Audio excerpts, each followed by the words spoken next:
হুট করেই সিদ্ধান্ত নিয়েছিলাম বাড়ি যাব, তাই ব্যাগপত্র গুছিয়ে বের হয়ে পড়লাম স্টেশনের উদ্দেশ্যে। তখনও ভোরের আলো ফোটেনি, চারিদিক কুয়াশায় ঢাকা, আর মুখের সামনে নিজের বগিটা এসে দাঁড়িয়ে পড়লো। তাই বেশি হাঁটাহুটি করতে হয়নি। তারপর ট্রেনে বসতেই ট্রেনটা ছেড়ে দিল। সারাদিন ক্লান্ত হবার পর নিজের বাড়ির বিছানায় যা ভালো ঘুম আসে সেটা বলে বোঝানো যাবে না। আর সিট যদি একটু পাশাপাশি হয় তাহলে একটু সুবিধা হয়, শুভমের ঘাড়ে মাথাটা রাখা যায়, কিন্তু এরকম বাজে সিট পড়াতে সারাটা দিন খুবই কষ্ট হয়েছিল। তারপর বাড়ির থেকে করে আনা টিফিন দিয়ে পেট পুজো করলাম, আর একটু পরেই বাউল গান করতে করতেই কাকুটা উঠেছিল। ভীষণ ভালো গান করেছিলেন উনি।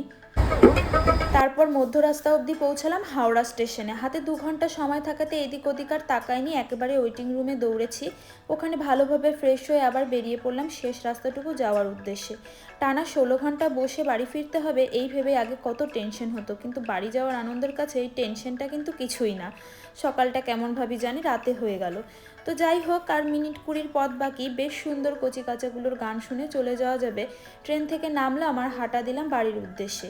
ভীষণ বড় সারপ্রাইজ পাবে বাড়ির লোকেরা, তাহলে চলো এবার বাড়িতে যাই।